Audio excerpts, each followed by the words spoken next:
Bismillahirrahmanirrahim. Assalamualaikum warahmatullahi taala wabarakatuh.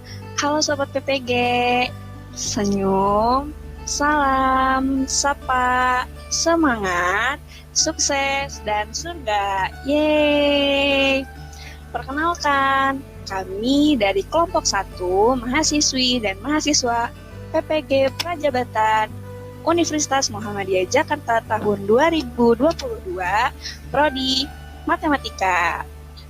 Dan kelompok 1 yang diantaranya ada Trikuntoro, Yulian Rahmat Yudi, Rizky Rosmawanti, Anisatul Hamidah, Dini Sukma Aryani, dan Yosi Rizgyani. Di sini kami akan mempresentasikan topik pembelajaran mengenai belajar dan teori belajar yang ada pada mata kuliah pemahaman peserta didik dan pembelajarannya.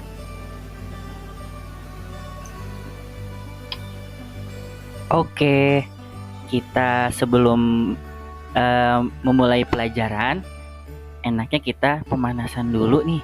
Kita warmer dulu ya berupa games. Oke, gamesnya adalah berupa tebak gambar. Nah, kira-kira pada bisa menjawab nggak ya? Clue-nya adalah penyanyi Indonesia. Coba kita mulai dari 10 detik dari sekarang.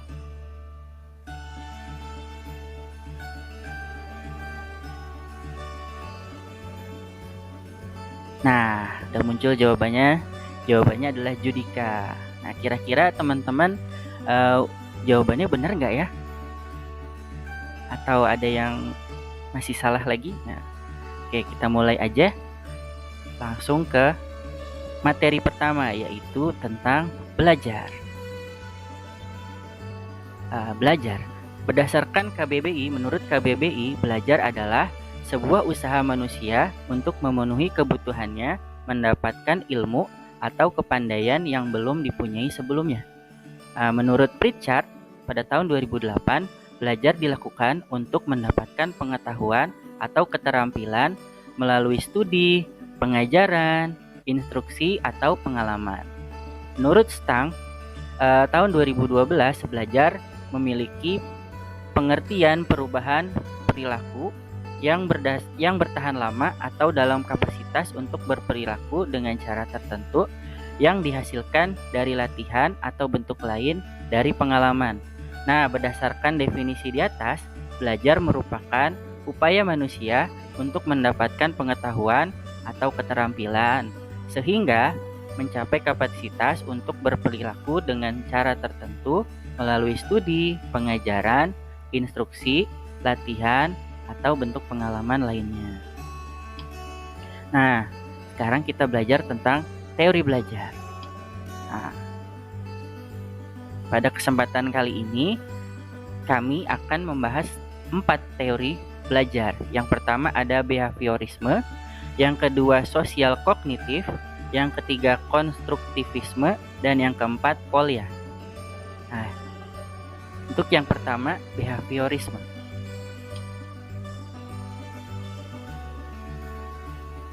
Halo, kembali lagi bersama saya yang akan membahas teori belajar behaviorisme. Nah, sebelumnya teman-teman yang menonton video ini udah pernah dengar belum apa kata behaviorisme?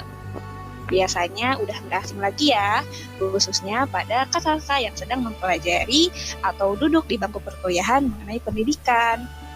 Nah, jadi behaviorisme ini merupakan salah satu teori belajar yang mana didasari oleh keyakinan bahwa anak atau peserta didik dapat dibentuk sesuai dengan apa yang diinginkan oleh orang yang membentuknya.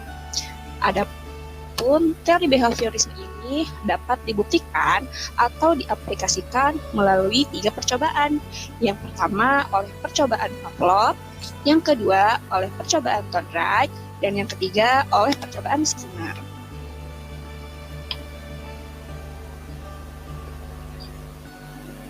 Nah, percobaan yang pertama yakni dilakukan oleh Ivan Petrovich Pavlov, yakni berada pada tahun 1849 sampai dengan 1938. Nah, cukup banyak ya tentang waktu percobaannya. Nah, kesimpulan, pengaplikasian teori belajar melalui pembuktian Pavlov ini memanfaatkan suatu hewan, yang mana hewan ini berupa anjing. Nah, Pavlov menyimpulkan bahwa teori belajar behaviorisme ini yakni merupakan teori pengkondisian asosiatif stimulus respon yang diilustrasikan berdasarkan percobaan yang disebut dengan classical conditioning experiment. Nah, adapun ilustrasinya berada pada gambar yang sudah muncul pada layar, seperti yang teman-teman bisa lihat. Nah, jika kita lihat gambar yang pertama, ada sebuah makanan dan sebuah anjing. Nah, apa hubungan di antara mereka? Makanan ini kita ibaratkan sebagai stimulus dan anjing memberikan respon berupa saliva. Kemudian untuk yang gambar yang kedua, yakni berupa garpu tala. Akan tetapi anjing memberikan respon tidak mengeluarkan saliva. Nah, apa hubungan di antara keduanya? Seperti yang kita ketahui bahwa ketika anjing mengeluarkan saliva, itu tandanya anjing tertarik pada hal tersebut, atau dalam hal ini adalah makanan. Nah, ketika makanan tersebut digabungkan dengan garpu tala, otomatis anjing akan tetap memberikan respon berupa saliva, yang mana anjing ini mengasumsikan bahwa ketika kedua stimulus ini digabungkan, maka tandanya anjing akan mendapatkan sebuah makanan. Nah, seperti itu. Dan gambar yang keempat adalah garpu tala tanpa makanan. Akan tetapi apa yang membedakan dengan gambar yang kedua?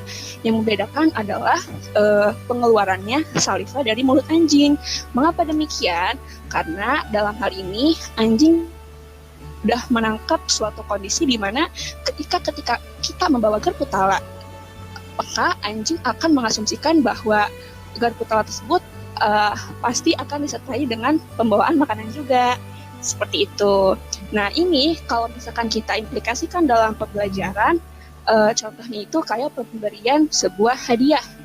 Nah, ibaratkan makanan ini berupa hadiah yang akan diberikan kepada siswa, maka siswa akan begitu antusias atau bersemangat dalam proses pembelajaran. Akan tetapi, si garpu tala ini kita ibaratkan dengan pemberian evaluasi pembelajaran tanpa disertai dengan hadiah. Maka apa yang terjadi? Semangat siswa akan menurun. Nah, kenapa begitu? Karena siswa akan berpikiran apa yang bakal kita dapat kalau sekiranya kita bisa menjawab soal yang diberikan. Nah, namun beda halnya ketika soal dan hadiah itu digabungkan, maka siswa akan selalu semakin bersemangat atau antusias dalam proses pembelajaran. Sehingga di proses yang keempat ini, meskipun guru tidak memberikan hadiah, maka siswa bisa menangkap pemahaman bahwa meskipun kan terlihat adanya hadiah ketika guru memberikan soal, maka pasti akan antusias atau rasa semangatnya akan terus ada meskipun memang tidak sesemangat pada di kondisi ketiga, seperti itu. Oke, nah apa yang dapat kita ambil kesimpulan dari eksperimen Pavlov, yakni di eksperimen Pavlov ini akan menghasilkan dua jenis hukum. Nah, apa saja itu? Yang pertama ada law of respondent conditioning dan law of respondent existential. Nah, apa itu law of respondent conditioning? Yakni hukum pembiasaan yang dituntut. Dan yang kedua adalah law of respondent existential, yakni hukum pemusnahan yang dituntut. Seperti itu.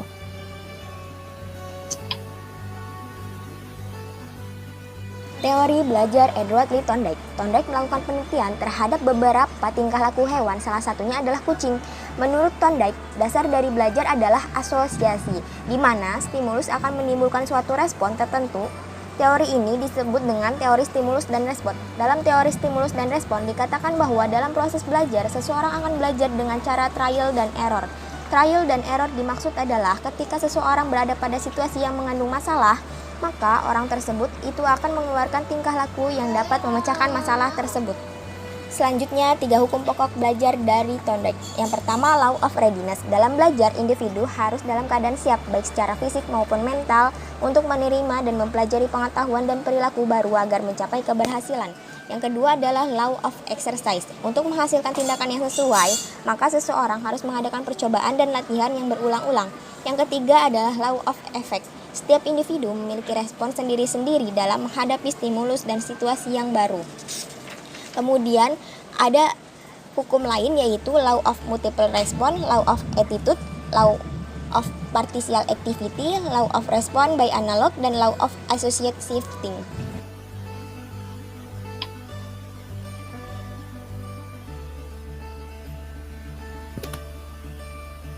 Nah, kembali lagi pada pengaplikasian atau eksperimen mengenai teori behaviorisme oleh Skinner.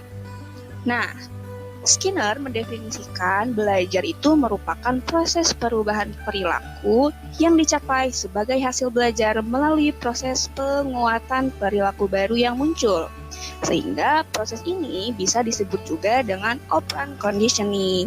Nah, gambarnya bisa teman-teman lihat ya yang tertera pada layar, yakni ada percobaan sebuah tikus yang berada pada sebuah kotak, yang mana di dalam kotak tersebut diberikan sebuah pengungkit, yang mana jika pengungkit itu mendapatkan suatu tekanan, maka akan ada butiran-butiran beras yang muncul dan masuk ke dalam kotak tikus berada.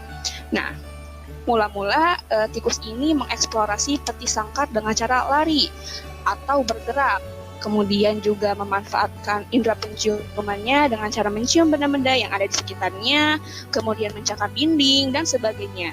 Nah, tingkah laku tikus ini itu disebut dengan emitted behavior atau tingkah laku yang terpancar dari organisme tanpa mempedulikan stimulus tertentu atau adanya pemberontakan. Kemudian, salah satu tingkah laku tikus yakni seperti cakaran kaki atau sentuhan moncong yang berada pada mulut tikus dapat menekan pengungkit. Nah, kemudian apa yang terjadi? Ketika tekanan pengungkit ini bergerak, maka mengakibatkan munculnya butir-butir makanan ke dalam wadahnya. Nah, butiran-butiran makanan ini merupakan reinforcer bagi tikus yang telah menekan pengungkit. Apa yang bisa kita simpulkan dari kegiatan tikus tadi, maka ini berkaitan dengan teori behaviorisme. Ketika suatu pembiasaan itu dilakukan terus-menerus atau kebiasaan itu kita kuatkan atau kuantitasnya ditingkatkan, maka semakin besar pula respon atau hasil yang bakal kita dapatkan dari perilaku seseorang seperti itu. Nah, kemudian dari teori percobaan dari Skinner ini juga menghasilkan dua hukum. Apa itu hukumnya? Yang pertama ada law operant conditioning, yang mana artinya apabila suatu tingkah laku diiringi oleh sebuah penguatan, maka tingkah laku itu akan meningkat. Dan yang kedua adalah law of extinction, menyatakan apabila suatu tingkah laku yang diperkuat dengan stimulus penguat, maka tingkah laku tersebut akan menurun atau bahkan musnah.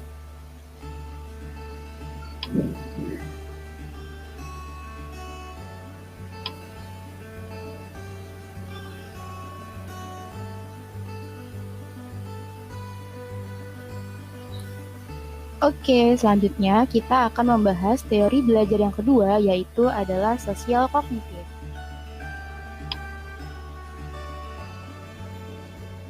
Sosial kognitif, menurut Albert Bandura, pada teori sosial kognitif antara perilaku, faktor kognitif, dan faktor lingkungan saling berinteraksi satu sama lain dalam proses pembelajaran.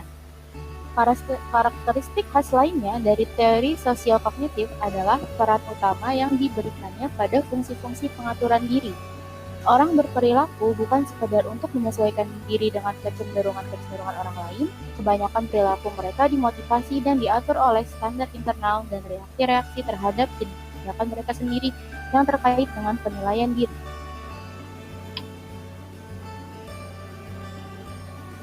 Pembelajaran sosial kognitif dibagi menjadi 3, yaitu yang pertama ada observational learning, yang kedua pemodelan, dan yang ketiga adalah enactive learning.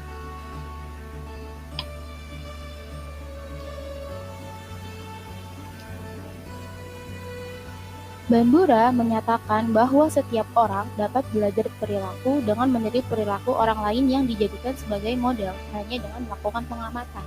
Proses belajar itu disebut dengan observational learning. Terdapat 4 komponen dalam pembelajaran observational learning. Yang pertama adalah atensi, yang kedua adalah retensi, produksi, dan motivasi.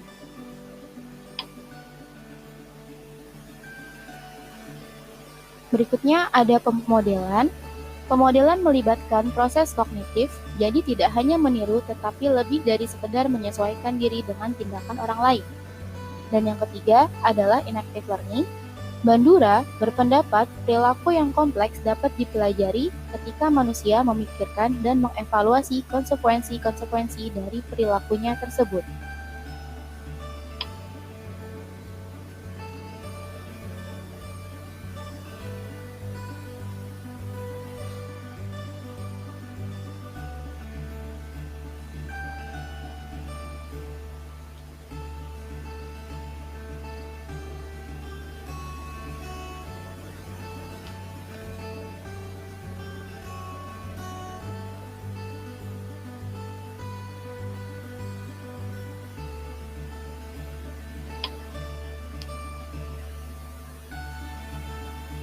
Selanjutnya adalah teori belajar konstruktivisme. Pada dasarnya, sejak kecil, setiap individu telah memiliki kemampuan untuk mengkonstruksi pengetahuannya sendiri. Ahli pada teori ini diantaranya adalah Jean Piaget, Lev Vygotsky, dan Jerome S. Bruner.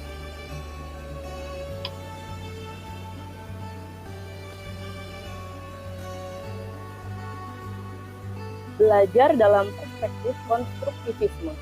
Belajar mengkonstruksi atau membangun pengetahuan, sikap, atau keterampilannya sendiri, tidak dengan memanjakan atau menyuapi pengetahuan itu ke dalam pikiran individu. Menurut semiawan, pengetahuan bukan merupakan kumpulan fakta dari suatu kenyataan yang sedang dipelajari, melainkan sebagai konstruksi kognitif seseorang terhadap objek, pengalaman, atau lingkungannya. Berdasarkan konsep konstruktivisme tentang belajar, menurut Sukarno, belajar memiliki ciri-ciri sebagai berikut. Ciri-ciri belajar konstruktivisme. Yang pertama, belajar adalah membangun makna. Makna diciptakan oleh siswa dari apa yang mereka lihat, dengar, rasakan, dan alami. Konstruksi arti itu dipengaruhi oleh pengertian yang telah ia punya. Konstruksi adalah proses terus-menerus. Setiap kali berhadap dengan fenomena atau persoalan yang baru, diadakan rekonstruksi, baik secara kuat maupun lemah. Belajar bukanlah kegiatan mengumpulkan fakta, melainkan suatu pengembangan pemikiran dengan membuat pengertian yang baru. Kemudian, proses belajar yang sebenarnya terjadi pada waktu skema seseorang dalam keraguan yang merangsang pemikirannya lebih lanjut. Hasil belajar dipengaruhi oleh pengalaman pelajar dengan dunia fisik dan juga lingkungannya. Kemudian hasil belajar seseorang tergantung pada apa yang telah diketahui si pelajar, konsep-konsep, tujuan, dan motivasi yang mempengaruhi interaksi dengan bahan yang dipelajari. Kemudian prinsip belajar konstruktivisme, diantaranya proses belajar konstruktivisme, peranan peserta didik, di mana peserta didik harus aktif mengkonstruksi secara terus-menerus sehingga selalu terjadi perubahan konsep ilmiah. Selanjutnya peranan guru. Guru sekedar membantu menyediakan saran dan situasi agar proses konstruksi berjalan dengan lancar. Selanjutnya ada sarana belajar dan juga evaluasi belajar.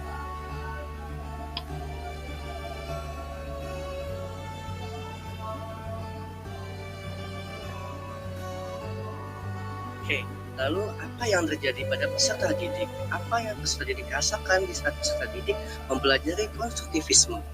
Yang pertama adalah memulai proses konstruksi pengetahuan melalui inderanya.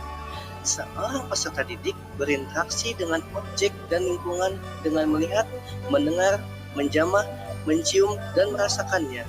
Melalui proses indrawi itulah peserta didik membangun gambaran dan makna mengenai dunia sehingga ia memperoleh pengetahuan.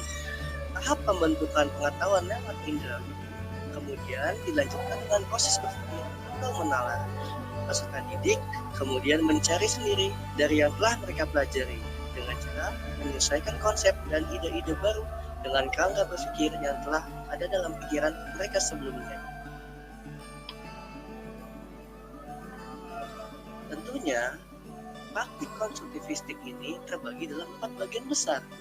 Piasa dan Vygotsky sepakat yang pertama adalah perencanaan kegiatan, yang kedua adalah strategi dalam kelas, yang ketiga adalah kegiatan siswa, yang keempat adalah teknik mengajar, di mana setiap guru harus memahami praktik konstruktivistik ini.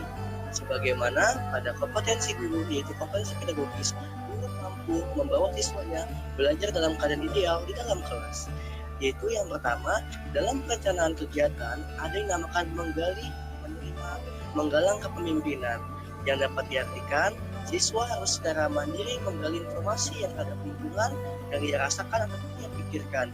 Tentunya yang kedua, siswa harus terbuka dengan masukan apapun baik dari guru atau temannya. Selanjutnya ada strategi dalam kelas, di mana dalam strategi dalam kelas ini ada yang dinamakan pemikiran, pengalaman, dan minat. Yang kedua, pemanfaatan sumber informasi. Yang ketiga, pertanyaan terbuka. Jadi, untuk menstrategikan praktik ini, kita harus membuka pemikiran kita dan memakai pengalaman kita, baik pengalaman dari lingkungan atau pengalaman dia dapatkan dari pembelajaran, dan tentunya sejalan dengan minat siswa. Yang kedua, ada pemanfaatan sumber informasi. Jadi bisa menggunakan buku, internet, ataupun bahan-bahan yang dapat menunjang pembelajaran, serta adanya pertanyaan terbuka atau kita sering mengenal dengan istilah brainstorming. Yang ketiga, ada yang dinamakan kegiatan siswa. Kegiatan siswa itu seperti apa di kelas? Tentunya ada elaborasi pertanyaan, adanya argumentasi, adanya konsekuensi, adanya menguji ide. Yang pertama adalah elaborasi pertanyaan. Jadi kita mengelaborasikan seluruh pertanyaan yang mungkin ditanyakan siswa di dalam kelas. Yang kedua, argumentasi. Artinya adanya pembelajaran aktif learning dalam kelas, di mana siswa harus mengemukakan pendapatnya untuk mencapai tujuan yang ia ingin peroleh. Yang ketiga tentunya ada konsekuensi. Konsekuensi ini adalah buah dari argumentasinya. Artinya argumentasinya harus logis dan dapat dipertanggungjawabkan oleh siswa itu sendiri. Yang keempat, adanya menguji ide. Yang keempat, yaitu bagian besarnya adalah teknik mengajar. Di mana dalam teknik mengajar ini ada berisi yaitu ide siswa, membandingkan, strategi pembelajaran kooperatif, refleksi dan analisis, dan menghargai. Nah, 4 komponen itu tersebut yang membuat praktik konstruktivistik dapat berjalan dengan baik.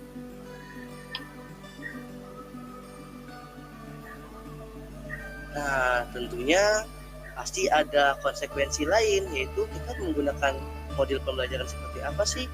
Kurang lebih ada 7 pembelajaran yang dapat mendukung teori konstruktivisme, yaitu ada discovery learning, di mana pembelajaran berbasis penemuan, adanya reception learning, pembelajaran berbasis penerimaan, ada yang dinamakan assisted learning, pembelajaran yang dapat didampingi atau jalan dengan dampingan, pembelajaran dengan berdampingan. Yang keempat adalah active learning, yaitu pembelajaran secara aktif, dan yang kelima dan keenam ketujuh yaitu accelerated learning, dan yang keenam quantum learning, yang ketujuh contextual teaching and learning. Ini sangat umum ya, yaitu CTL.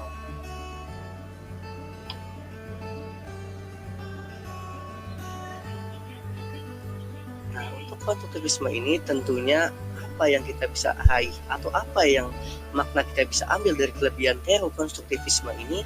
Yang pertama adalah guru bukan satu-satunya sumber belajar. Kita mengetahui bahwasannya dalam kurikulum Merdeka ini kita berfokus pada student center, di mana pembelajaran fokus kepada pengembangan dari siswa. Jadi guru hanya sebagai SEO investigator ataupun sebagai fasilitator. Yang kedua, ada yang disebut siswa lebih aktif dan kreatif saat pembelajaran. Tentunya tadi seperti kita lihat pada praktik pembelajarannya, siswa harus argumentasi, konsekuensi, dan bernalar berpikir. Di mana diharapkan siswa harus aktif dan kreatif saat pembelajaran. Tidak boleh passive learning terjadi dalam kelas. Yang ketiga, yaitu pembelajaran lebih bermakna. Ya tentunya kita harus mengetahui bahwasannya value learning ini harus kita dapatkan di kelas gitu. Jika value learning tidak kita dapatkan, siswa tidak akan mengerti apa sih yang sebenarnya beliau pelajari, yang sebenarnya mereka pelajari, dan apa yang mereka dapat ambil dari sebuah pembelajaran. Nah, yang keempat, pembelajaran memiliki kebebasan dalam belajar. Dan di sini kita bisa menggunakan segala aspek dalam kelas, baik media pembelajaran, baik diskusi kelompok, baik dengan banyak media baru yang kita bisa aplikasikan, di mana kita mengetahui bahwasannya ada 3 garis pokok besar siswa dalam belajar. Ada yang melalui visual, ada yang melalui audio, dan yang melalui estetik. Bagaimana kita dapat merangkum seluruh siswa untuk mendapatkan pembelajaran yang bermakna dan pembelajaran yang ideal sesuai yang diharapkan dalam kelas. Oke, yang terakhir adalah polya. Apa sih itu polya? Nah, teori belajar polya adalah teori belajar yang digagas oleh George Polya. Nah, beliau ini dikenal sebagai bapak problem solving. Nah, yang menekankan aspek pemecahan masalah. Nah, ada 4 tahapan dari teori belajar polya. Apakah itu? Yang pertama adalah memahami problem. Nah, jadi di sini kita harus paham problem apa yang akan dihadapi, bagaimana kondisi dan datanya, bagaimana memilah kondisi-kondisi tersebut. Nah, kita harus paham sama masalah yang diberikan. Nah, kalau sudah paham, baru kita lanjut ke tahapan yang kedua, yaitu menyusun rencana. Nah, menyusun rencana ini tentunya nanti kita harus merencanakan dengan baik untuk menemukan pemecahan masalah itu. Kita rencanakan dengan cara menemukan hubungan antara data dengan hal-hal yang belum diketahui. Apakah problem yang mirip pernah terjadi? Kita susun berdasarkan pengalaman-pengalaman yang sudah ada. Nah, yang ketiga, kita melaksanakan rencana. Nah, setelah sudah disusun rencananya, kita laksanakan rencana tersebut. Untuk apa? Untuk memecahkan si problem tersebut. Nah, menjalankan rencana berguna untuk menemukan solusi. Periksa setiap langkah dengan seksama untuk membuktikan bahwa cara itu benar. Nah, yang keempat dan langkah terakhir adalah menengok ke belakang. Artinya apa? Evaluasi. Jadi, misalnya dalam rencana itu, dalam melaksanakan rencana ada sesuatu hal yang kurang, kita bisa evaluasi sehingga pemecahan masalah itu bisa diselesaikan dengan cara optimal.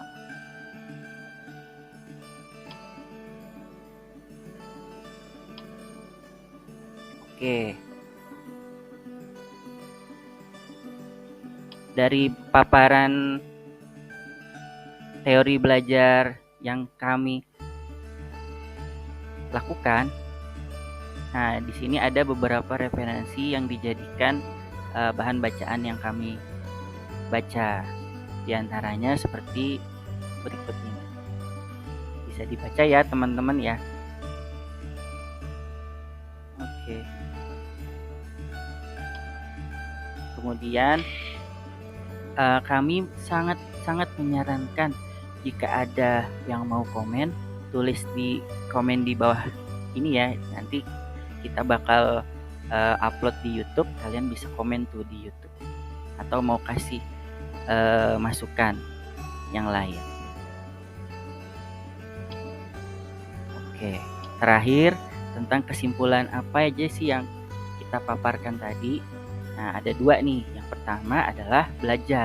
Belajar merupakan upaya manusia untuk mendapatkan pengetahuan atau keterampilan sehingga mencapai kapasitas untuk berperilaku dengan cara tertentu melalui studi, pengajaran, instruksi, latihan, atau bentuk pengalaman lainnya. Nah, belajar juga punya tuh yang namanya teori belajar. Di antaranya adalah teori belajar behaviorisme, teori belajar sosial kognitif, teori belajar konstruktivisme, dan teori belajar polya. Nah, sebenarnya ada banyak teori belajar yang sudah dikemukakan oleh para ahli. Nah, kami di sini hanya menjabarkan 4 saja. Oke, kurang lebihnya terima kasih. Wassalamualaikum warahmatullahi wabarakatuh.